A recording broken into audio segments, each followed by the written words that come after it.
Graça e paz a todos. Vamos nos colocar de pé? Amém? Vamos dar início a mais uma sexta livre, uma sexta-feira abençoada, mais um início de fim de semana que o Senhor tem preparado para nós. Vamos estar meditando na palavra, lá em Salmos 23, acho que todo mundo aqui conhece. O Senhor é meu pastor e nada terei falta. Em verdes pastagens me faz repousar e me conduz a águas tranquilas. Restaura-me o vigor. Guia-me nas veredas da justiça, por amor do seu nome. Mesmo quando eu andar por um vale de trevas e morte, não temerei perigo algum, pois tu estás comigo. A tua vara e o teu cajado me protegem. Preparas um banquete para mim, à vista dos meus inimigos. Tu me honras, ungindo a minha cabeça com óleo e fazendo transbordar o meu cálice. Sei que a bondade e a fidelidade me acompanharão todos os dias da minha vida, e voltarei à casa do Senhor enquanto eu viver. Amém? Esse salmo, ele diz exatamente tudo que a gente precisa ouvir. Que o Senhor está conosco, que Ele nos guia em todos os nossos caminhos e Ele não nos abandona, né? O seu amor é tão grande por nós, né? Que Ele está conosco em todos os momentos, em todos os instantes. Eu não sei como foi sua semana, como foi o seu dia, mas eu tenho certeza que o Senhor tem algo preparado para a sua vida nessa noite, amém? Senhor Jesus, Pai, nós te agradecemos, Pai, por mais uma vez nós estarmos na sua casa, Senhor Jesus, te adorando, Senhor, te bendizendo, Pai, e glorificando o seu nome, Pai. Tu és bem-vindo aqui neste lugar, Senhor Jesus. Venha, Senhor Jesus, e toma seu lugar aqui nessa noite, Pai. Que nós possamos sair daqui, Pai, renovados, Senhor Jesus, tocados por Ti. Em nome de Jesus, Pai.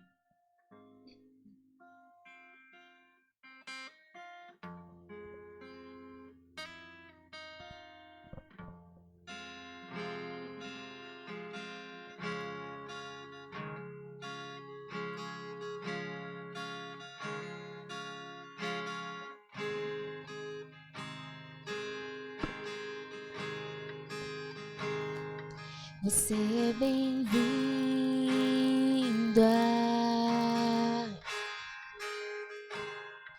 a casa é sua, pode entrar, me esvazio de mim, me esvazio de mim.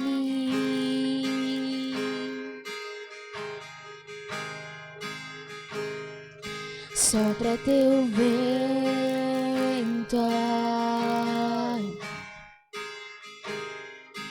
Toma teu trono, vem reinar. Nós queremos te ouvir.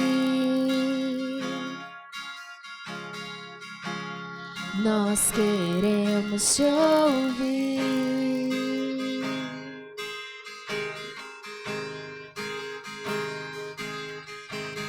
Essa casa é sua casa, nós deixamos ela pro Senhor. Jesus,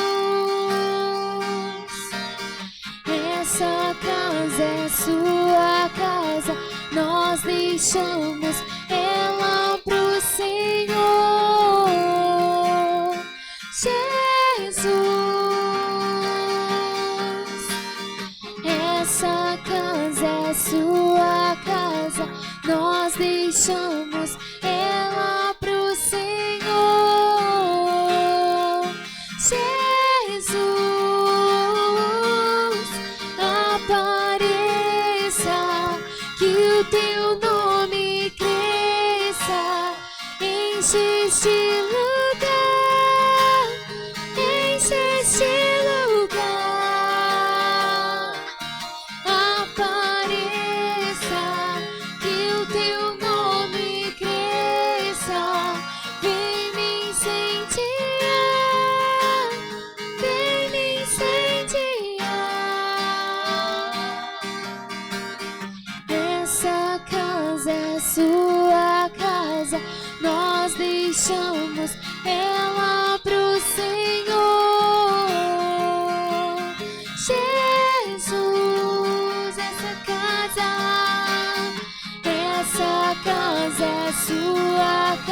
casa, nós deixamos ela pro Senhor.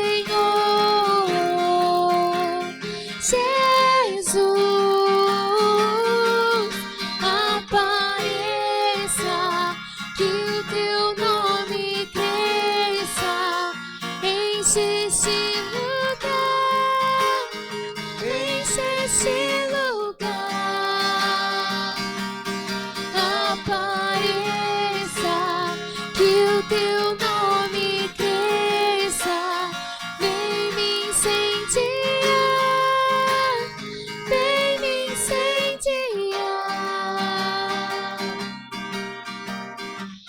Essa casa é sua casa, nós deixamos ela pro Senhor. Jesus, essa casa é sua casa, nós deixamos ela pro Senhor. Jesus, oh, aleluia, Jesus. Pai, nós deixamos, Senhor Jesus, Pai, que o nosso coração, Pai, seja sua morada, Pai. Senhor Jesus, Pai, Tu és bem-vindo aqui, Pai. Oh, Jesus, Pai, venha, Senhor Jesus, Pai, neste lugar, nessa noite, Senhor Jesus. Oh, Pai, para as pessoas que vão estar nos assistindo mais tarde, Senhor Jesus, que o Senhor venha tocar, Senhor Jesus, os corações nessa noite, Senhor.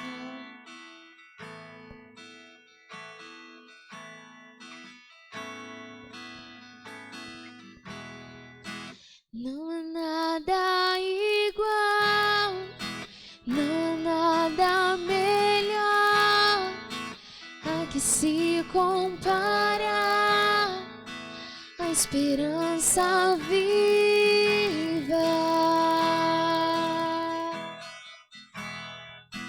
Tua presença,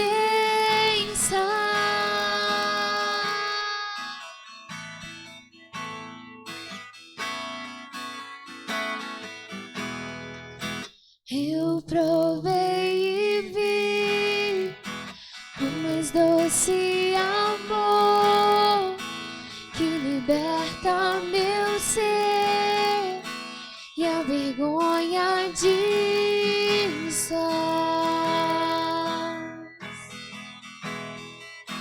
Tua presença,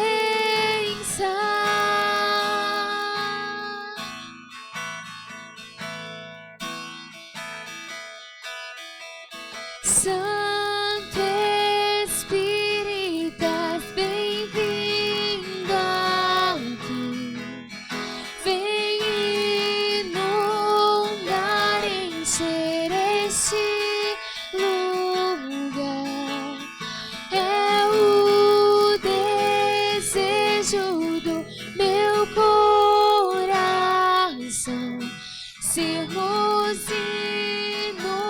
inundados por tua glória, Senhor.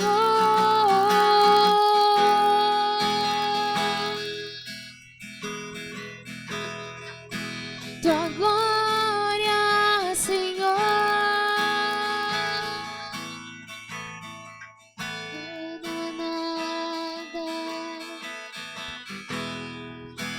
Não há nada igual, não há nada melhor a que se compara a esperança viva.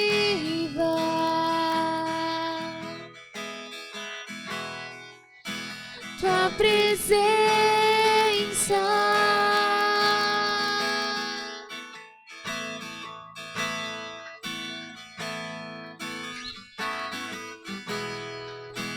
eu provei e vi o mais doce amor que liberta meu ser e a vergonha disso.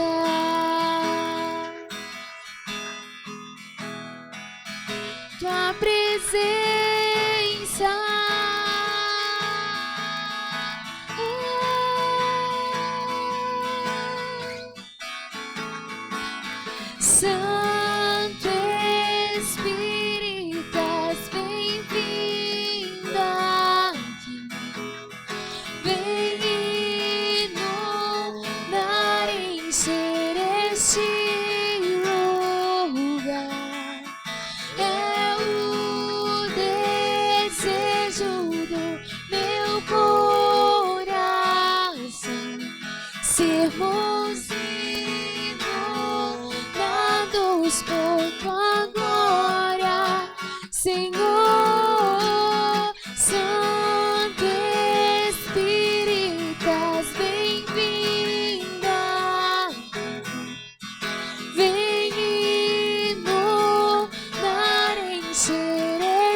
tua glória, Senhor. Oh, Jesus, Pai, Tu és bem-vindo, Senhor Jesus. E nós Te agradecemos, Pai, pela Sua presença. Sua presença é real, Pai, aqui neste lugar, Senhor Jesus. Senhor Jesus, nós Te agradecemos, Pai.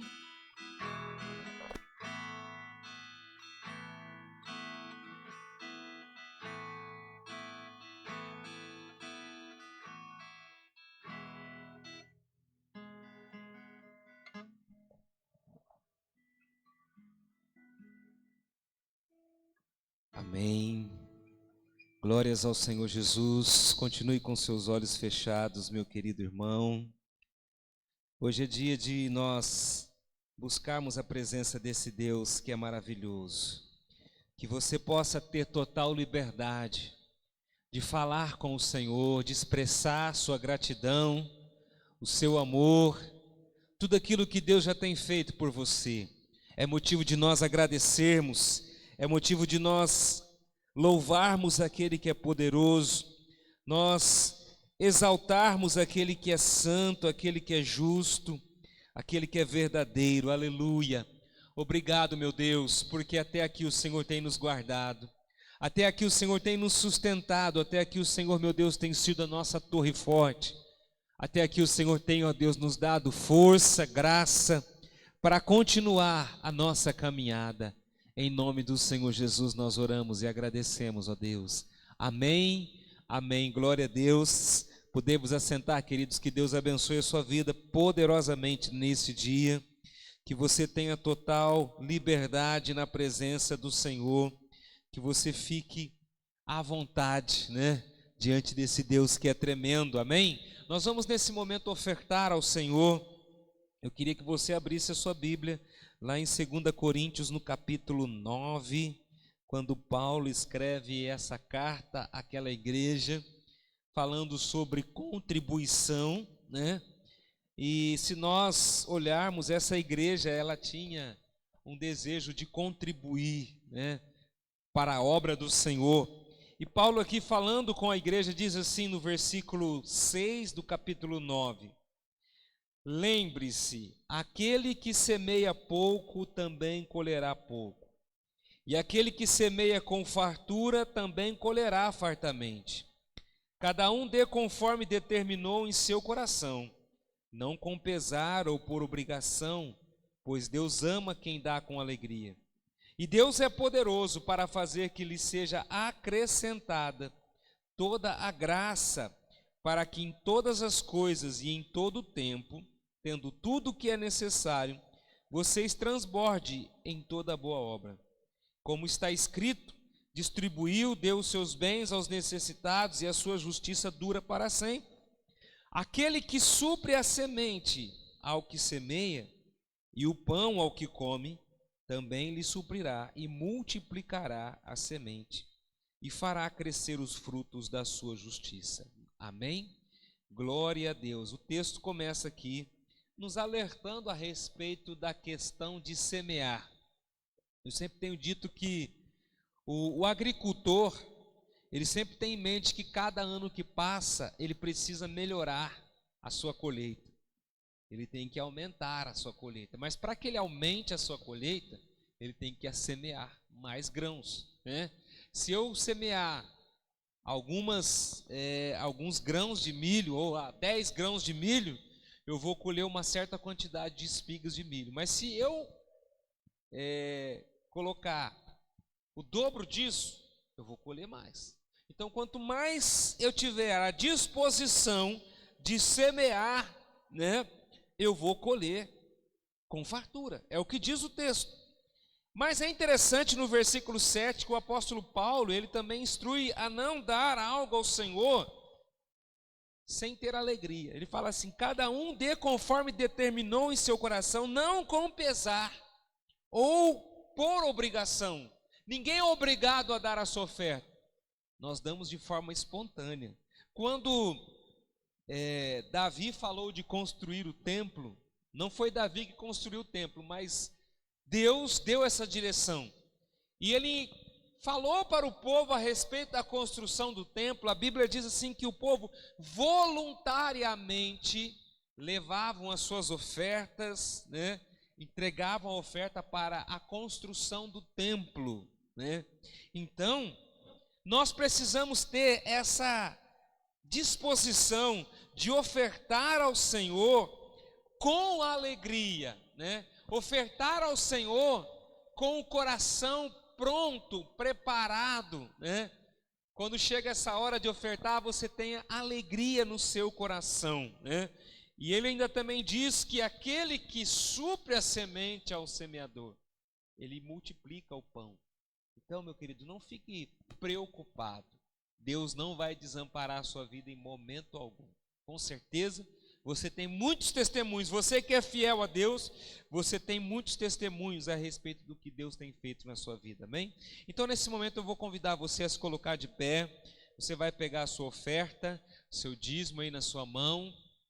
Se você não tem como ofertar, não tem problema, pode fazer isso também. Fica de pé, levanta a sua mão. E nós vamos nesse momento orar. Senhor, meu Deus, Pai querido, como é bom estar na sua casa, como nós já cantamos aqui em adoração. Nós ministramos ao Senhor, meu Deus, através dos louvores. Agora também, Senhor, nós queremos adorar ao Senhor com as nossas ofertas. Nós queremos apresentar a Ti, Senhor Deus. Ó Pai, venha multiplicar, consagrando, meu Deus, essa oferta. Ó Deus, sobre cada vida, sobre cada família. Ó Deus, sobre esta igreja, Senhor Deus. O Senhor conhece, meu Deus, a missão. O Senhor conhece o trabalho que nós temos executado aqui. Que o Senhor venha multiplicar, ó Deus, nesse ministério, em nome do Senhor Jesus. Amém. Você vai ter a oportunidade de estar entregando a sua oferta aí, colocando aí o irmão vai estar passando, recolhendo a sua oferta, e você vai poder estar entregando ao Senhor. Aleluia. Amém. Glória a Deus. Eu vou dar os avisos para os irmãos, preste atenção naquilo que vai acontecer no final de semana. Hoje estamos iniciando o final de semana. Amanhã, às 19 horas, acontece a Imo Jovem, tá? É uma reunião presencial aqui no templo, que também é transmitida pelo canal do YouTube da Imo Jovem. Então, você está convidado a participar conosco, né, desse momento especial aí, tá? Junto com os jovens. Amanhã, às 19 horas, a Imo Jovem. No domingo, nós temos duas reuniões presenciais, 9h30 e às 18 horas. Inclusive, nós vamos celebrar a ceia. Então, você não pode faltar. Inclusive, você sabe dos irmãos, já vai comunicando ele, ó, domingo é dia de nós celebrarmos a nossa aliança. Então, você vai estar presente aqui. Também é o dia do quilo do amor. Você vai separar 1 quilo de alimento não perecível para abençoar famílias que estão precisando, né?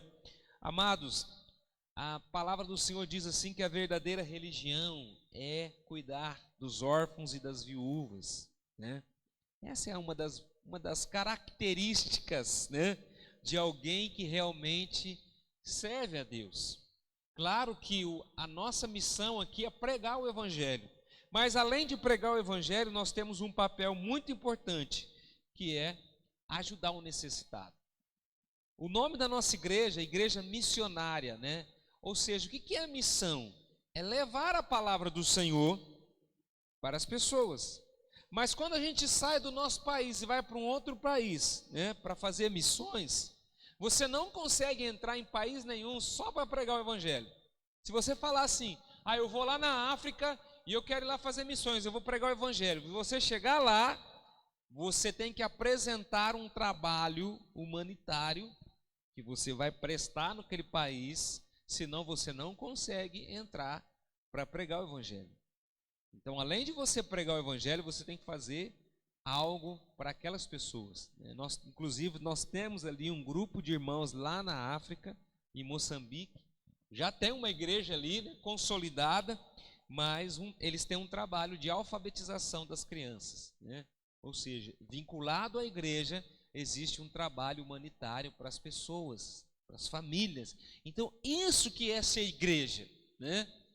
Claro que dentro das condições que nós temos, nós vamos ajudar os irmãos, e se puder, a gente vai ajudar outras pessoas. Então é importante a sua colaboração, né, com os alimentos. Eu sei que estamos passando por um período difícil, complicado, mas sempre a gente consegue separar alguma coisa para abençoar uma família. Amém? Então, domingo nós temos esse compromisso muito importante, tá bom? Vou contar aqui com a sua presença. Se você puder trazer, traga visitante, traga seus amigos, os seus parentes também, para estar conosco aqui, celebrando ao Senhor. Amém? Nós vamos então aqui, antes de nós orarmos, né, passarmos aqui um tempo orando, agradecendo a Deus. Tem aqui uns objetos, tem um pedido de oração. Antes disso, nós vamos olhar um pouquinho para a palavra de Deus. Nós vamos aqui meditar um pouquinho na palavra do Senhor. É algo que tocou no meu coração entre ontem e hoje, eu pensando sobre o amor de Deus, né? O amor de Deus nos constrange. O amor de Deus, ele nos constrange, sabia disso? Eu quero que você abra comigo lá em 2 Coríntios, no capítulo 5. Abra sua Bíblia aí. Em 2 Coríntios, nós já estávamos aí, né, no 2 Coríntios, só volta aí no capítulo um pouquinho. Eu vou começar lendo os primeiros versículos, mas eu vou me atentar ao versículo 14, né? Mas eu quero começar a ler ali, logo no comecinho, quando o apóstolo Paulo, falando com a igreja de Corinto, né, ele fala algumas coisas importantes. Então ele começa assim: sabemos que se for destruída a temporária habitação terrena em que vivemos, temos da parte de Deus um edifício, uma casa eterna nos céus, não construída por mãos humanas. Para um pouquinho aqui, amados. Paulo, quando fala com a igreja de Corinto, ele está dizendo exatamente isso, que nós precisamos nos atentar que existe uma casa que está sendo construída, e ele não está falando de uma casa terrena, ele não está falando de algo natural aqui dessa terra, ele está falando sobre algo que vai além do natural. Ele fala assim: sabemos que se for destruída a temporária habitação terrena, isso fala do meu corpo físico, né? Essa carcaça aqui, né, que tem, ela vai se deteriorando. Sim ou não? Vai, né? Eu já não tenho mais a mesma força quando eu tinha 25 anos, né? Hoje eu tenho 54, 25 anos atrás, eu era um jovem, né? Já era 25, já era casado, né? Mas eu era um jovem, continuo sendo um jovem de 54 anos, amém? Só que com 25 anos eu tinha uma força física, com 54 eu tenho a minha força física, mas talvez eu não tenha a mesma resistência que eu teria com 25 anos, é diferente. Ou seja, essa casa temporária, ela pode passar por uma destruição e ela pode chegar ao fim, amém? Todos concordam com isso? É difícil, né? A gente imaginar que um dia nós vamos morrer, né? Mas isso vai acontecer se Jesus não voltar. Mas é interessante que ele fala assim: temos da parte de Deus um edifício, uma casa eterna nos céus, não construída por mãos humanas. Ou seja, algo está sendo construído. Amém? Algo está sendo construído através da minha vida aqui na terra, através das minhas decisões, através das minhas atitudes, da maneira que eu tenho me comportado. Algo está sendo construído lá no céu, né?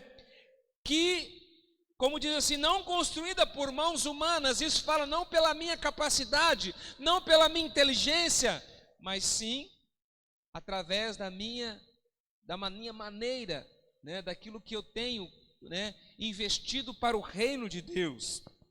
Mas eu quero aqui que você avance um pouquinho comigo aí, que fala assim no versículo 7: porque vivemos por fé e não pelo que nós vemos. Amém? Porque nós vivemos por fé e não por aquilo que nós estamos enxergando. Paulo estava chamando a atenção daquela igreja que nós precisamos viver baseado na nossa fé em Cristo Jesus. Amém? Principalmente nos dias de hoje, nós precisamos aplicar a fé em tudo que nós fazemos, em tudo que nós agimos. Nós precisamos aplicar a nossa fé, porque vivemos por fé e não pelo que nós vemos. Versículo 8: temos, pois, confiança e preferimos estar ausente do corpo e habitar com o Senhor. Por isso temos o propósito de lhe agradar, quer estejamos no corpo, quer o deixemos. Pois todos nós devemos comparecer perante o tribunal de Cristo, para que cada um receba de acordo com as obras praticadas por meio do corpo, quer seja boas, quer seja más. Eu não vou aqui me adentrar dentro desse texto, mas ele deixa bem claro para nós que nós vamos passar perante um tribunal. E todos, independente, seja o cristão, seja o não cristão, todos vamos passar, né, por esse tribunal. Mas eu quero que você avance aí comigo no versículo 14, que diz assim: pois o amor de Cristo nos constrange. O amor de Cristo nos constrange, nos deixa envergonhados. Você imagina isso? O amor de Cristo nos deixa envergonhados. Eu não sei se tem alguma versão parecida com essa, mas a minha fala: o amor de Cristo nos constrange, nos deixa constrangido, porque estamos convencidos de que um morreu por todos, logo todos morreram. Deixa eu tentar explicar para você aqui o que quer dizer esse versículo. O amor do nosso Senhor, ele nos constrange, porque estamos convencidos de que um morreu por todos. Quem que morreu por todos? Jesus Cristo. Logo todos morreram. Ou seja, todos aqueles que aceitam a morte de Jesus na cruz pela sua vida, você também morreu. Mas morreu para o quê? Para o mundo. Continuando o texto, ele fala assim: e ele morreu por todos, para que aqueles que vivem já não vivam mais para si mesmo, mas para aquele que por eles morreu e ressuscitou. De modo que de agora em diante a ninguém mais consideramos do ponto de vista humano. Olha que o que Paulo está escrevendo, amados, preste bastante atenção. Isso aqui é como se diz assim, é chamar a atenção nossa hoje. Nós precisamos aprender a olhar para as pessoas não com os olhos apenas naturais, porque os nossos olhos naturais são olhos de julgamento. Você consegue entender isso? São olhos de julgamento. Ele fala assim: de modo que de agora em diante a ninguém mais consideramos do ponto de vista humano. Ainda que antes tenhamos considerado Cristo dessa forma, agora já não o consideramos assim. Portanto, olha o versículo 17, que talvez é um versículo que todos conhecem. Portanto, se alguém está em Cristo, é nova criação. As coisas antigas já passaram e eis que surgiram coisas novas.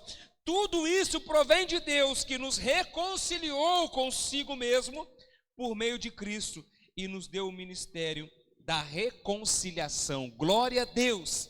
Queridos, o amor do Senhor nos constrange. O amor de Cristo por nós, ele nos deixa muitas vezes envergonhados. O amor de Deus é a maior força que existe, amém? O amor de Deus é a maior força que existe. Por quê?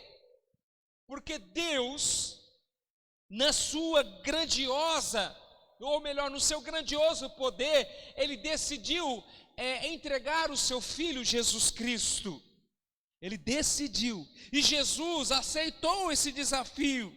Por isso que nós podemos entender que o amor de Deus é a maior força que existe, porque ela quebra grilhões, ela destrói muralhas. O amor do Senhor, ele consegue romper.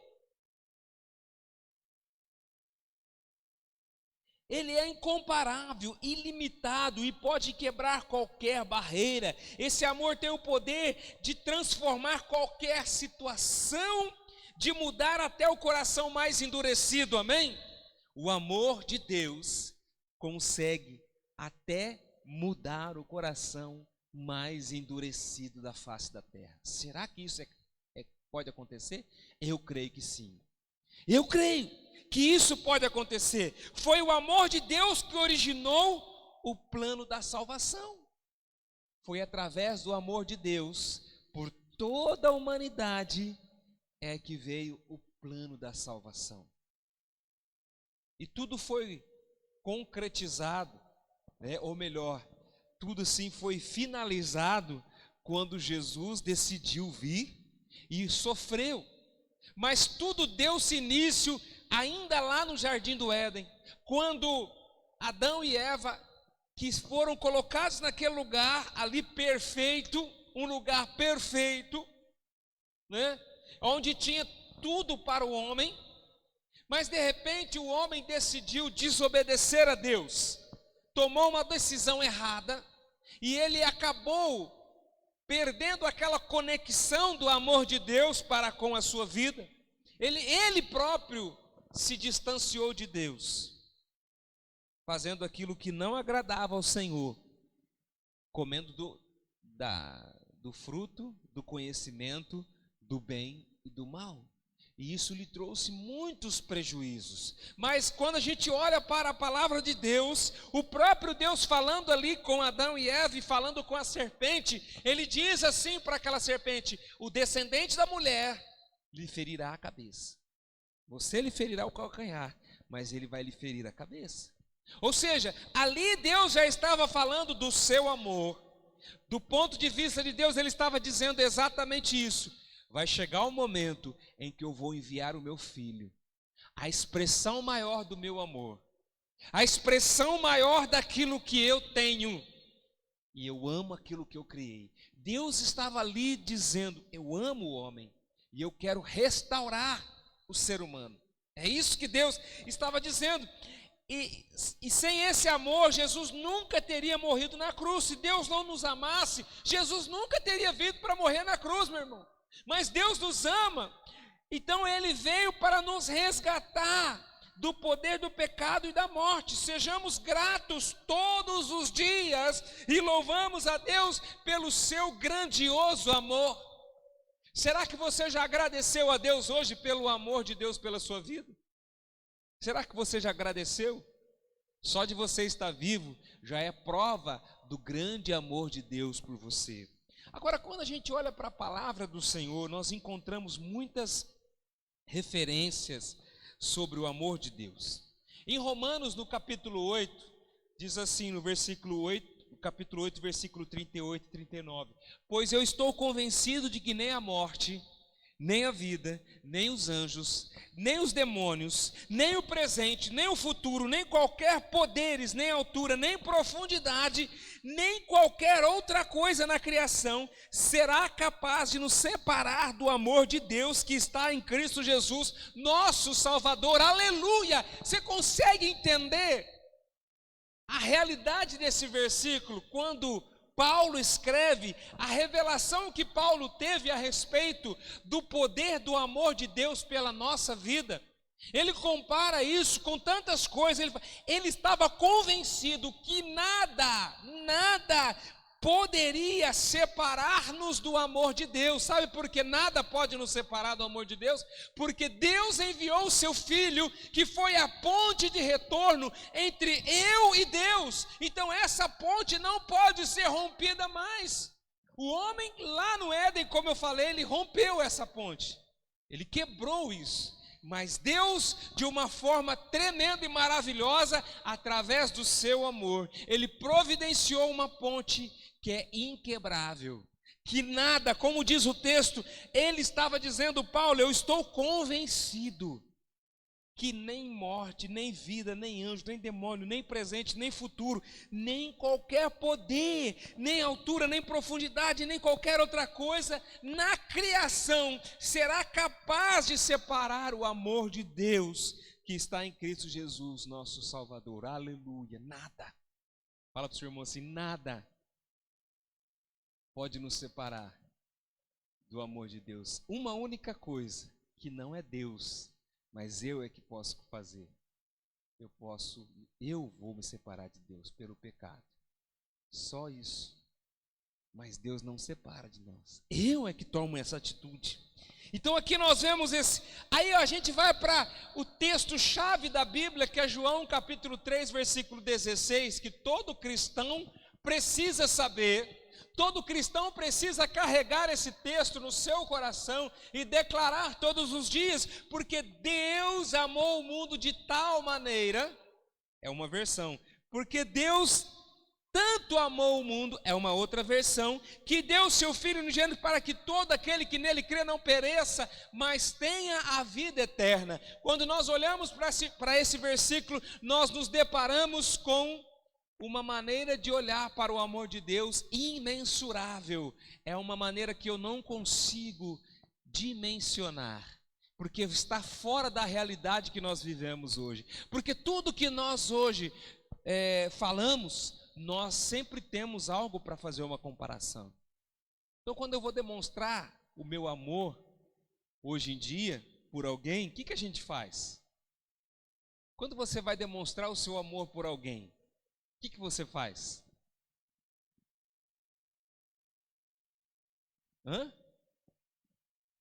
Quando você vai demonstrar o amor pelo seu filho, por exemplo, você vai lá, compra um presente. Quando você vai demonstrar o seu amor para a sua namorada, você vai lá, diz assim para ela, eu te amo, mas nem sempre o eu te amo, né? Geralmente ela quer ganhar alguma coisa, uma rosa, um perfume, uma flor, sei lá, alguma coisa nesse sentido. É assim, amados, o ser humano, ele é alimentado por aquilo que ele vê, né? Ele é alimentado por aquilo que ele vê. Agora, quando a Bíblia fala em João 3,16, porque o amor de Deus, Deus amou o mundo de tal maneira, é algo que nós não conseguimos imaginar, mas é uma dimensão fora da realidade que nós vivemos, é algo que eu não consigo entender com a minha mente natural, porque Deus amou o mundo de tal maneira que entregou o que Ele tinha de melhor pela minha vida e pela sua vida. Ou seja, é aí que está o ponto, importante do amor de Deus. Por isso que o amor de Deus nos constrange. Por isso que o amor de Deus nos deixa envergonhados. É ali que nós conseguimos ver como é o tamanho do amor de Deus pela nossa vida. Se nós fôssemos aqui olhar para alguns textos da Bíblia, eu iria, por exemplo, está lendo o Efésios capítulo 2, versículo 4 e 5, porque diz assim: todavia, Deus que é rico em misericórdia, pelo grande amor que nos amou, deu-nos vida com Cristo, quando ainda estávamos mortos em transgressões, pela graça vocês são salvos. O amor de Deus, ele não está condicionado a eu obedecer ou não. O amor de Deus é algo que faz parte do caráter de Deus. Faz parte do caráter de Deus. Deus é amor. É isso que está na Bíblia, não é? Deus é amor. Então Deus nos ama, independente se eu vou me corresponder com Ele ou não. Ele me ama. E ponto final. Ai, pastor, será que Deus ama o estrupador? Deus ama a pessoa. Mas o pecado dele, Deus não gosta. Mas Deus ama ele. E Deus gostaria que essa pessoa se arrependesse. O desejo de Deus é que essa pessoa se arrependa. Deus ama o ser humano. O pecado Deus não ama, é claro que não. Mas Deus ama a todas as pessoas, independente de qual é o pecado dela. Infelizmente, nós, seres humanos, estamos condicionados a imaginar que Deus só ama o bonzinho, né? Deus só ama aquele que não comete pecado grave, né? Ah, não, mas eu cometo um pecadinho só de vez em quando, né? Eu conto uma mentirinha só de vez em quando. Então Deus me ama. Não, meu querido. Pecado é pecado. E Deus ama você, sim. Ponto final. Agora, o seu pecado, você tem que se arrepender dele. Mas Deus continua amando você. Deus ama. Então ele está dizendo aqui que, todavia, Deus, que é rico em misericórdia, pelo grande amor com que nos amou, deu-nos vida com Cristo, mesmo quando ainda nós estávamos lá como pecadores, né? Mesmo quando ainda nós éramos considerados como pecadores. Eu teria aqui muitas referências para que nós pudéssemos aqui falar, mas eu quero lembrar de uma que diz assim, lá em 1 João capítulo 3, versículo 1: amo os que me amam, e quem me procura me encontra. Amém? O Senhor nos ama. E se nós o procurarmos, nós vamos encontrá-lo.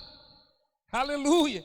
Glória a Deus! Mas eu quero aqui, amados, terminar essa reflexão olhando para duas situações na Bíblia, aonde a gente vê o amor de Deus sendo expresso através de Jesus Cristo. Primeiro lugar, João, abra sua Bíblia comigo, em João, no capítulo 4, Evangelho de João, no capítulo 4, é um momento que Jesus demonstra o amor de Deus por alguém que estava esquecido, né? Estava esquecido. Capítulo 4, João capítulo 4 diz assim no primeiro versículo: os fariseus ouviram falar que Jesus estava fazendo e batizando mais discípulos do que João, embora não fosse Jesus quem batizasse, mas os seus discípulos. Quando o Senhor ficou sabendo disso, saiu da Judeia e voltou uma vez mais à Galileia, e era-lhe necessário passar por Samaria. Era-lhe necessário passar por Samaria. Assim chegou a uma cidade de Samaria chamada Sicar, perto das terras que Jacó dera a seu filho José. Havia ali o poço de Jacó. Jesus, cansado da viagem, sentou-se à beira do poço. Isso se deu por volta do meio-dia. Nisso veio uma mulher samaritana tirar água. Disse-lhe Jesus: dê-me um pouco de água. Os seus discípulos tinham ido à cidade comprar comida. A mulher samaritana lhe perguntou: como o Senhor, sendo judeu, pede a mim, uma samaritana, água para beber? Pois os judeus não se dão bem com os samaritanos. Jesus lhe respondeu: se você conhecesse o dom de Deus e quem lhe está pedindo água, você lhe teria pedido e ele lhe teria dado água viva. Disse a mulher: o Senhor não tem com o que tirar a água e o poço é fundo. Onde pode conseguir essa água viva? Acaso o Senhor é maior do que o nosso pai Jacó, que nos deu o poço do qual ele mesmo bebeu, bem como seu filho e seu gado? Jesus respondeu: quem beber desta água terá sede outra vez, mas quem beber da água que eu lhe der, nunca mais terá sede. Ao contrário, a água que eu lhe der se tornará nele uma fonte de água a jorrar para a vida eterna. Amém? Amados, essa mulher samaritana, que nós não sabemos o nome dela, mas provavelmente nós já ouvimos muitas mensagens a respeito dessa mulher, ou melhor, a respeito desse texto que nós acabamos de ler. Mas há algumas coisas interessantes sobre essa mulher. Primeiro que ela, depois, no decorrer desse texto, Jesus, quando está dialogando com ela, e ela acaba revelando que ela não tinha mais marido, mas que ela já tinha tido outros maridos, e aquele que ela estava não era o seu marido verdadeiro. Ou seja, isso era considerado algo abominável entre os judeus, e é bem provável que ela fosse marginalizada entre aquelas pessoas. Talvez ela era caluniada, e é bem provável que ela vivia esquecida. As pessoas não queriam que ela ficasse ali próximo, por isso que ela foi no poço num horário onde ela não encontraria ninguém, e ela encontrou Jesus. E quando ela começa a falar com Jesus, Jesus demonstra todo o amor por aquela mulher. Ele demonstra todo o amor, independente se ela era uma samaritana ou não, independente se ela era uma pecadora ou não. Jesus fala com aquela mulher e apresenta para ela algo que talvez ela nunca tinha escutado na vida dela. Jesus fala para ela da água da vida, que se você beber dessa água, você não terá mais sede. Jesus sabia da situação daquela mulher, e ele fala para ela a respeito desta água que ele poderia dar para ela. Jesus ali estava entregando o amor de Deus para aquela mulher, independente se ela era uma samaritana, se ela era uma pecadora ou não. Jesus estava ali trazendo o amor de Deus para ela. Jesus estava trazendo o amor de Deus para aquela mulher, o amor que nos constrange.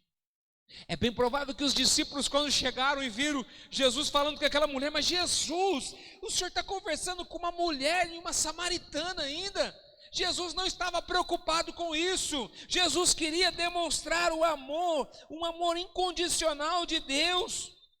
É um amor que não está havendo condições para ser demonstrado, não está ligado ao que eu faço ou ao que eu deixo de fazer. O amor de Deus é algo que faz parte do caráter do nosso Deus Todo-Poderoso.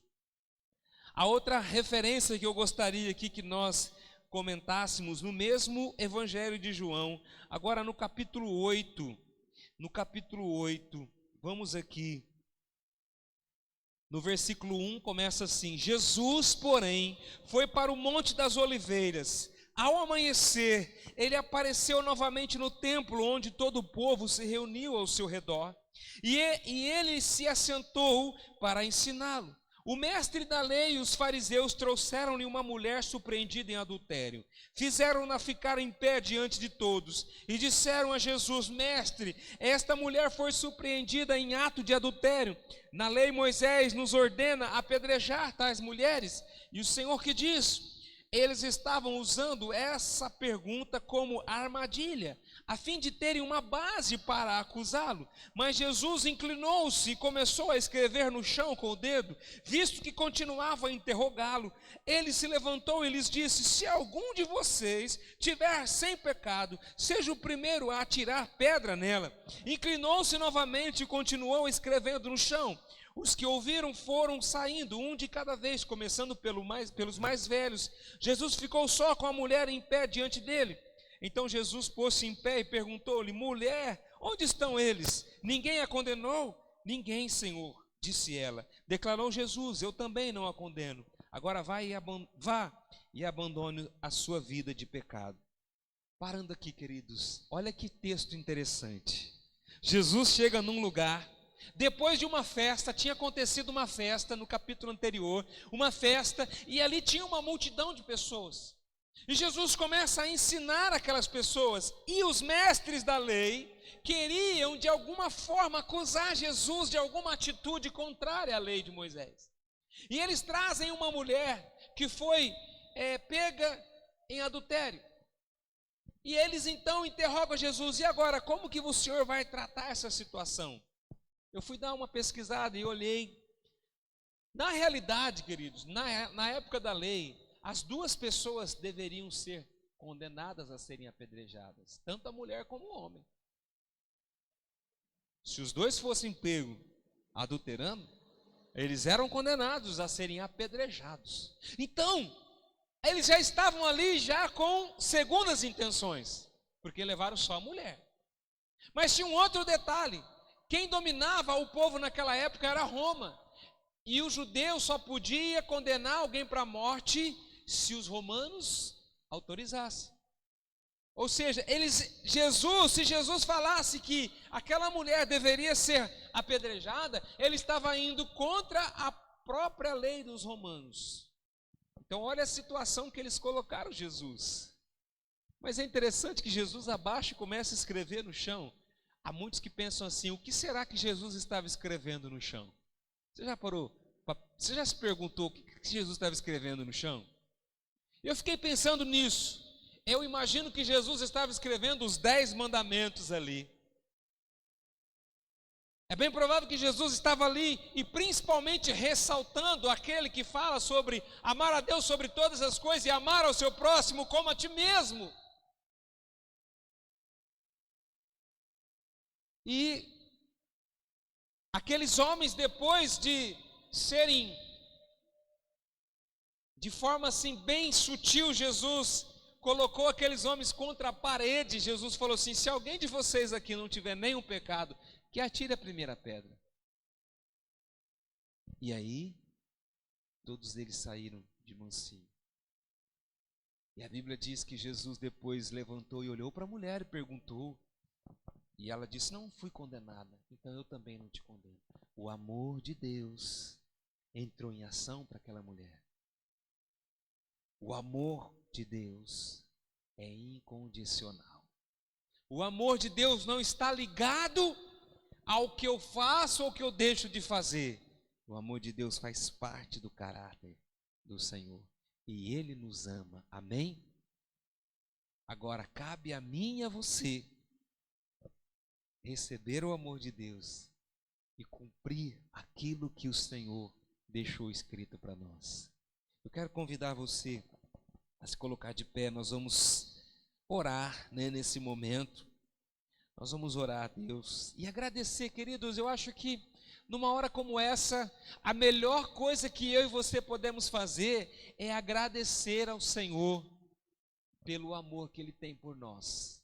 É agradecer ao Senhor pelo amor que Ele tem pela minha vida e pela sua vida. Feche seus olhos e faça isso nesse momento. Pai Santo, Deus amado, muito obrigado, meu Deus, pelo seu grande amor pela minha vida.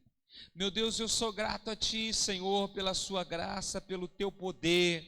Pai amado, como nós vimos aqui na palavra tantas situações, citamos algumas delas aqui, Pai, que nós podemos ver o quanto o Senhor nos ama, o poder desse amor que leva pessoas a serem restauradas, que levam pessoas a serem curadas, que levam pessoas a serem tocadas, perdoadas, fortalecidas, ó Deus. Nós aqui estamos nessa noite certos de que o seu amor, ele nos constrange, Pai. O seu amor nos leva, ó Pai, a compreender, ó Deus, o seu sacrifício, aquilo que o Senhor fizeste por nós. E nesta noite eu quero agradecer, Senhor Deus, ó Pai, muito obrigado pelo que o Senhor fez pela minha vida. Muito obrigado, meu Deus, que nesta noite cada um aqui de nós possamos reconhecer isso. Pai amado, te damos toda a honra e toda a glória, agradecemos a Ti por tudo que o Senhor fizeste por nós, ó Pai. Nós te agradecemos, Senhor, em nome do Senhor Jesus Cristo. Aleluia. Levanta a sua mão e aplauda ao Senhor, queridos. Aleluia. Diga para o Senhor: muito obrigado pelo seu amor pela minha vida. Amém. Nós vamos nesse momento orar. Aqui tem alguns objetos. Se você tem algum pedido de oração, faça nesse momento, né? Ou melhor, ore, né? Pelo seu pedido. Eu vou aqui colocar um pedido. A irmã Vilma me passou, né, durante a tarde, e agora há pouco ela passou. A filha dela está internada lá em Pederneiras, porque ela está com um problema na vesícula, uma pedra que estava na vesícula, mas parece que acarretou um problema no pâncreas também, e ela vai ter que ser transferida para Bauru, a filha dela. E ela pediu para a gente estar orando, né, pela sua filha nesse momento também. Então nós vamos colocar essa pessoa nas mãos de Deus, né? E em todos os pedidos que você tiver, você vai colocar diante do Senhor nesse momento. Pai amado, muito obrigado, meu Deus, pela oportunidade, Senhor Deus, pelo tempo tão precioso que o Senhor nos proporcionou nesta noite, de estar aqui na sua casa, Senhor Deus, de receber a tua palavra, Pai. Meu Deus, obrigado por nós termos a oportunidade de cantar, de adorar ao Senhor, meu Deus, ó Pai, de buscar a sua face, meu Deus. Nesse momento nós levantamos as nossas vozes em oração, ó Pai. Aqui nós vimos um pedido, meu Deus, pela filha da nossa irmã Vilma. Pai amado, o Senhor conhece aquela pessoa, sabe o que ela está enfrentando. Ela está lá internada no hospital, ó Pai, com esse problema na vesícula, no pâncreas, mas o Senhor é o médico dos médicos, que nesse momento o Senhor já está atuando, Pai. Meu Deus, vai e leve a cura para essa vida, e tantos outros pedidos que eu não sei, mas o Senhor conhece. O Senhor sabe a necessidade necessidade dessas pessoas, ó Pai. Muitos estão hospitalizados, estão lá, ó Pai, num leito de enfermaria ou de uma UTI, ó Pai, ou por Covid, ou por qualquer outra enfermidade, mas eu creio que o Senhor é poderoso, meu Deus, e o Senhor já está curando, o Senhor já está restaurando essas vidas, entregando a vitória para elas, ó Pai. Também, Senhor Deus, nós oramos e apresentamos esses objetos a Ti, ó Pai, que essas pessoas que pertencem a cada um desses objetos, ó Pai, elas possam receber a Tua graça, a cura, a libertação, Senhor Deus, ó Pai, a força, Pai amado, o emprego que tem sido aí buscado, meu Deus, que o Senhor esteja nesse momento agindo de forma poderosa. Senhor, sabemos que existem pessoas que estão com causas na justiça, Senhor Deus, por tantos anos, ó Deus, o Senhor é o nosso advogado, e eu creio que o Senhor já está entregando a vitória para essas pessoas, ó Pai, em nome de Jesus. Nesta noite, nós levantamos as nossas mãos e agradecemos, porque o Senhor é poderoso para fazer infinitamente mais, além daquilo que pedimos ou pensamos. Tomamos posse da nossa vitória, em nome do Senhor Jesus Cristo. Amém. Glória a Deus. Aleluia. Amém, queridos. Aleluia. Não esqueçam, então, nós temos aí um final de semana cheio para nós adorarmos ao Senhor. 2 reuniões domingo, amanhã, né? Também domingo é dia de celebração e dia de ceia. Feche seus olhos, nós vamos orar terminando essa reunião. Pai amado, muito obrigado, meu Deus, por esse tempo maravilhoso. Que o Senhor nos leve de volta para as nossas casas em segurança. Nos dê uma noite tranquila, uma noite abençoada, meu Deus, um final de semana, Pai, intenso da Tua graça, do Teu poder, ó Pai, de alegria, Deus, reuniões, ó Pai, abençoadas nesse lugar, em nome de Jesus. Amém. Que a graça e o amor do Senhor Jesus Cristo e as consolações do Espírito Santo de Deus esteja sobre a sua vida, sobre a sua casa, sobre a sua família, em nome do Senhor. Amém. Deus abençoe, queridos. Estamos despedidos. Um grande abraço a todos e até a próxima.